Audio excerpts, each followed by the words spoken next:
A company looks solid until a tiny crack, a missed control, a minor compliance failure brings the whole thing down.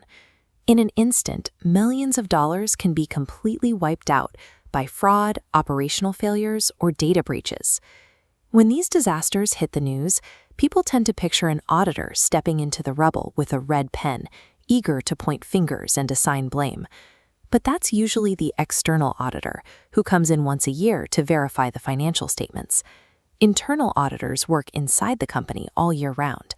Think of them as the organization's ongoing health checkup. Instead of waiting for a collapse, they actively test the building's foundation, evaluating risk management and governance processes to catch vulnerabilities before they snap. They aren't there to hand out corporate punishments. They exist to fix weak links, ensuring the organization is resilient enough to survive and grow over the long term. This creates a logistical problem. An auditor cannot objectively investigate a department if its manager also controls their paycheck and performance reviews. Human nature and self-preservation get in the way. To solve this, companies use a very specific reporting structure.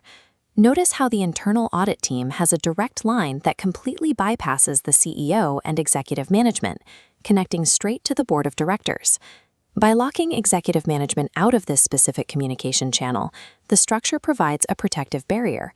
It guarantees objectivity, giving auditors the freedom to report critical flaws without any fear of retaliation.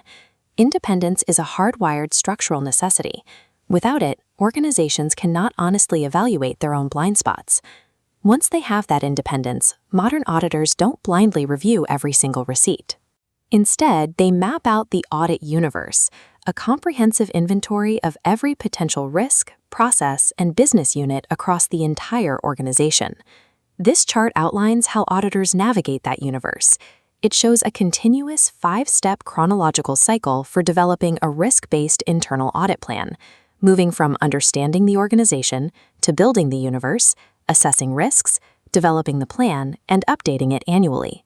Notice the Conduct Comprehensive Risk Assessment step. This acts as a filter. It prioritizes the highest probability, highest impact threats so that the team's limited resources are deployed exactly where the company is most vulnerable. Once a critical risk is prioritized, the auditors head into the field.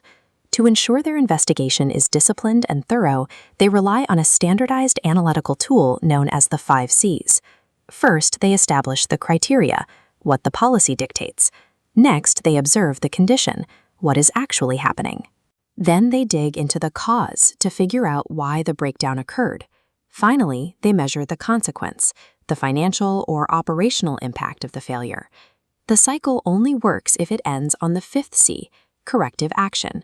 Here, the auditor transitions from investigator to strategic advisor, designing new processes to permanently fix the root cause. This structured approach uses the 5 C's to build better systems, moving the auditor beyond identifying broken rules and into the role of process architect. Finding a problem and recommending a solution is only half the battle. A brilliant, meticulously researched audit report creates absolutely zero value if management simply shoves it in a desk drawer and ignores it.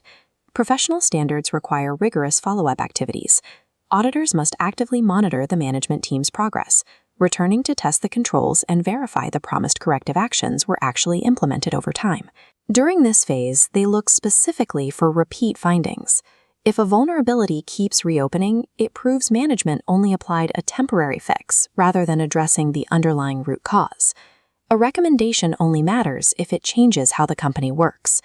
The follow-up process provides the final layer of accountability that converts an audit report into lasting operational change. This diagram illustrates the ultimate goal of a fully functioning internal audit system. Look at the Governance and Control Framework's green central hub, showing how systems, policies, and procedures form the organization's protective core.